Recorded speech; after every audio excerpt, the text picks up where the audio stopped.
শব্দ গঠন প্রাথমিক ধারণা। এক বা একাধিক অর্থপূর্ণ ধ্বনির সমষ্টিকে শব্দ বলে। অর্থই শব্দের প্রাণ। শব্দই বাক্যে ব্যবহারের মাধ্যমে মানুষ মনের ভাব পরিপূর্ণভাবে প্রকাশ করে। এই জন্য নতুন নতুন শব্দ গঠন করতেই হয়।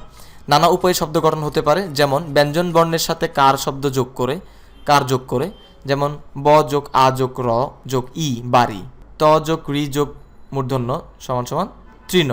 এরকম গাড়ি, বাবা, বিষ, নৌকা, কাকলি, রাজশাহী ইত্যাদি। ব্যঞ্জন বর্ণের সাথে ফলা যোগ করে, যেমন ক যোগ র সমান সমান ক্র বা বক্র। এরকম চক্র, বাক্য, পদ্য, রান্না ইত্যাদি রয়েছে। এগুলো হচ্ছে শব্দ গঠনের প্রাথমিক উপায়। বাংলা ভাষায় এমন কিছু শব্দ আছে যেগুলো বিশ্লেষণ করা বা ভাঙা যায় না, সেগুলোকে মৌলিক শব্দ বলে, যেমন হাত, পা, মুখ, ফুল, পাখি, গাছ ইত্যাদি। আবার কিছু শব্দ আছে যা বিভিন্ন উপায়ে বা প্রক্রিয়া গঠিত হয়েছে, সেগুলোকে বলা হয় সাধিত শব্দ, যেমন ডুব যোগ উড়ি ডুবুরি, ঘর যোগ আমি ঘরামি, মেঘ যোগ এ মেঘে ইত্যাদি। সাধিত শব্দ নানা উপায়ে গঠিত হতে পারে মৌলিক শব্দ যোগে, যেমন পাগল যোগ আমি পাগলামি, বই যোগ পত্র বইপত্র। শব্দের শেষে বিভক্তি যোগ করে আমা যোগ কে আমাকে, বাড়ি যোগ র বাড়ির, চট্টগ্রাম যোগ এ চট্টগ্রামে। আমরা শব্দের শেষে বিভক্তি যোগ করলাম, যেমন এ, অ, এ ইত্যাদি ব্যবহার করলাম।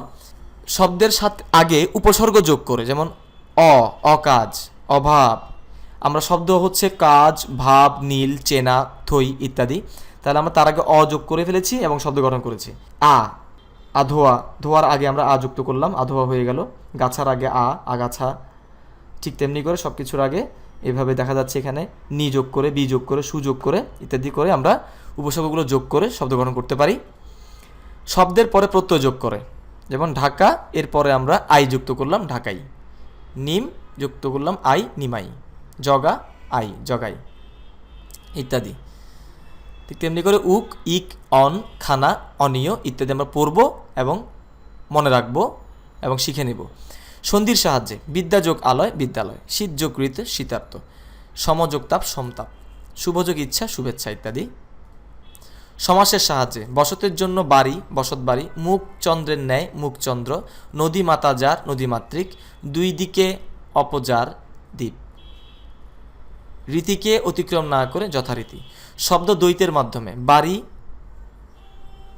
বাড়ি, ঘরে ঘরে ঘরে, ঢং ঢং ঢং, লাল লাল লাল, দলে দলে দলে। কর্ম অনুশীলন যা তোমাদের করতে হবে, এটা তোমাদের ব্যক্তিগত কাজ। তোমরা প্র্যাকটিস করবে, পড়াগুলো ভালো করে পড়বে, অত্যন্ত সুন্দরভাবে মনোযোগ দিয়ে নোটসগুলো পড়বে এবং গুরুত্বপূর্ণ উদাহরণগুলো দেখবে।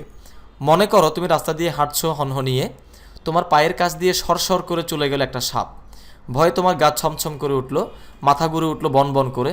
তুমি ভেউ ভেউ করে না কেঁদে খা খা রোদ্দুরে শাঁ শাঁ করে দৌড়ে বাড়ি চলে এলে। খুব চমৎকার একটি সুন্দর আমরা লাইন পড়লাম, কতগুলো শব্দ পড়লাম, যেমন হনহনিয়ে, সরসর, ছমছম, বন বন, ভেউ ভেউ, খা খা, শাঁ শাঁ ইত্যাদি পড়লাম। এই অনুচ্ছেদে ধনাত্মক শব্দের ব্যবহার করা হয়েছে, তুমি সেগুলো নির্দেশ করো এবং এই জাতীয় শব্দ ব্যবহার করে তুমিও একটি অনুচ্ছেদ লেখো।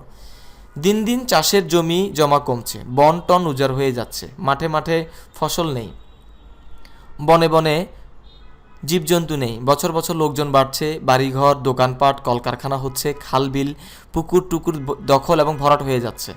আমাদের পরিবেশ এবং ভবিষ্যতের জন্য এটি মারাত্মক হুমকি স্বরূপ। উপরে অনুচ্ছেদে বিভিন্ন রকম দ্বিরুক্তি শব্দ ব্যবহার করা হয়েছে। কোন ধরনের দ্বিরুক্ত শব্দ প্রয়োগ লক্ষ্য করে অর্থসহ তার একটি তালিকা তৈরি করতে বলা হয়েছে।